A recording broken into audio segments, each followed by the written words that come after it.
हाय viewers, आज आपण बनवणार आहोत साबुदाण्याची खिचडी। इथे मी अर्धा किलो साबुदाणे भिजत घातलेले आहेत। हे मी दुपारी भिजत घातलेले आहे। हा अर्धा किलो साबुदाणा आहे। त्याच्यामध्ये इथे मी पावशेर शेंगदाणे घेतलेले आहेत। हे सालीसकट शेंगदाणे आहेत जे मी भाजून वाटून घेतलेले आहेत। सालीसकट आहेत हे। इथे मी 7 ते 8 हिरव्या मिरच्या पहिल्या भाजलेल्या आहेत कोरड्या आणि मग त्या वाटून घेतलेल्या आहेत। त्याची पेस्ट केलेली आहे। तुम्ही मिरच्या कापूनही टाकू शकता। आणि हा आहे पावशेर बटाटा। इथे मी 2 मीडियम साईजचे बटाटे घेतलेले आहेत, मोठे मोठे।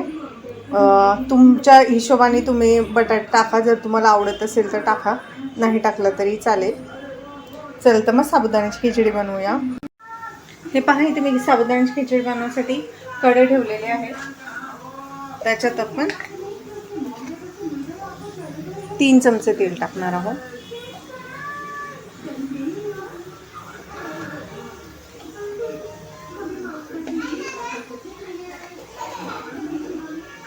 आपण सगळ्यात आधी ह्याच्यात जिरी टाकणार आहोत, मोहरी नाही।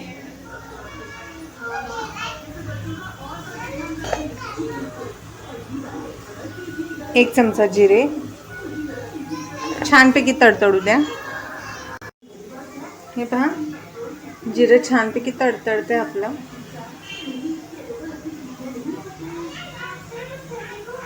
तर आपण त्याच्यात कापून घेतलेला बटाटा टाकणार आहोत। धुवून चिरलेला बटाटा टाकत आहे मी। बटाट्या बरोबरही जिरे फ्राय होतील।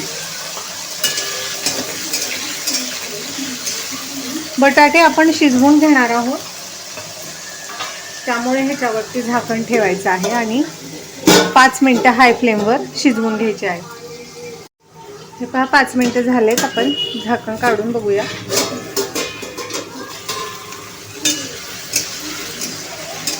हे पहा, शिजतात आहेत आपले बटाटे। थोडेसे ब्राऊन होतील हे। हे पहा, 5 मिनिटं झाले। आता आपण झाकण खोलून बघूया। हे पहा, आपला बटाटा छान ब्राऊन झालेला आहे। आता आपण झाकण ठेवायची गरज नाही। आता आपण ह्याला असंच आणखीन थोडा ब्राऊन करून घेणार आहोत। आता बघा, फ्राय होत आलेला आहे छानपैकी। 5 ते 8 मिनिटात हा छानपैकी फ्राय होतो, झाकण ठेवले हाय फ्लेमवर। हे पहा, तुम्ही बघू शकता शिजलाय। आता आपण काय करायचं आहे, ह्याच्यामध्ये हिरवी मिरची जी आपण वाटली होती, ही मी मिरची भाजून आणि मग वाटलेली आहे, भाजून घेतलेली आहे कोरडी। ती आपण तेलामध्ये छानपैकी परतायची आहे। हे पहा, छानपैकी परतलेली आहे। 1-2 मिनिटं मिरचीचा कच्चेपणा जाऊन द्यायचा आहे आपल्याला। आता 2 मिनिटं झालेली आहेत। मिरची छान फ्राय होऊन झालेली आहे आपली। जर तुम्हाला मिरची नसेल आवडत वाटून, तर तुम्ही चिरूनही टाकू शकता, पण अशी वाटून टाकली की खिचडीला एक वेगळीच चव येते। आपण परतून घेऊया हे छानपैकी मिश्रण। आता आपण गॅसची फ्लेम जी आहे ती लो करायची आहे।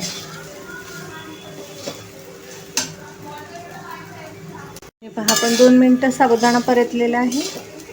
आता आपण काय करायचं आहे, जो दाण्यांचा कूट आपण केला होता तो टाकायचा आहे ह्याच्यामध्ये आणि मिक्स करूया आपण हे।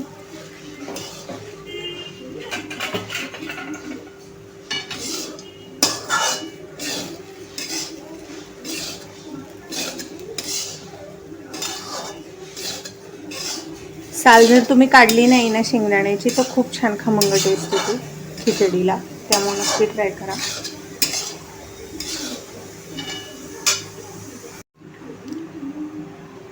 आता आपण ह्याच्यात चवीनुसार मीठ टाकूया।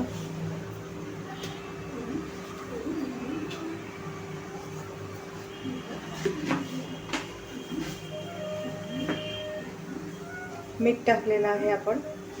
थोडीशी कोथिंबीर पण टाकूया, कोथिंबीरीचा पण स्वाद येईल। आता आपण हे मिश्रण मिक्स करून घेऊया, म्हणजे मीठ सगळीकडे लागेल साबुदाण्याला।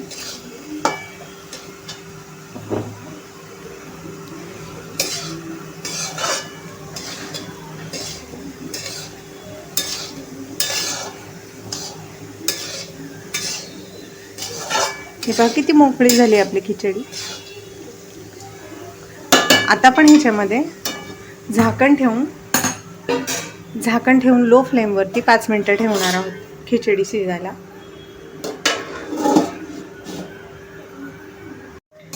हे पहा 5 मिनटं झालेली आहेत. आता आपण झाकण खोलून बघूया.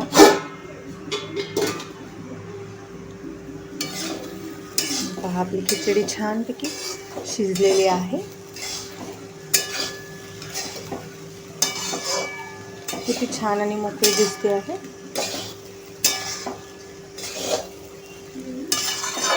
आता आपण आणखीन फक्त 5 मिनटं याची वाफ काढणार आहोत. मग आपली साबुदाण्याची खिचडी तयार आहे. आणखीन 5 मिनटं आपण लो फ्लेमवर ठेवणार आहोत. हे पहा 5 मिनटं झालेली आहेत आपल्या खिचडीला साबुदाण्याच्या. आपली साबुदाण्याची खिचडी बिलकुल तयार आहे सर्व करण्यासाठी. हे पहा बघू शकता तुम्ही. आता मी तुम्हाला सर्व करून दाखवते. हे जे तुम्हाला पांढरे साबुदाणे दिसत आहे, जर तुम्हाला असं वाटत असेल हे कच्चे, पण ॲक्च्युली जेव्हा हे थंड थोडीशी ह्याला वारं लागलं की हे आपच ट्रान्सपरंट होतात. त्यामुळे काळजी करू नका, कच्ची नाही आहे खिचडी, 10 मिनटात शिजतात. हे पहा व्ह्यूअर्स, आपली साबुदाण्याची खिचडी किती छान दिसत आहे. Tasty tasty yummy yummy. ही उपासाला चालणारी साबुदाण्याची खिचडीची रेसिपी जर तुम्हाला आवडली तर माझ्या चॅनलला लाईक करा, सबस्क्राईब करा आणि मी बनवलेली खिचडी नक्की बनवून पहा. हे पहा जवळून दाखवते मी.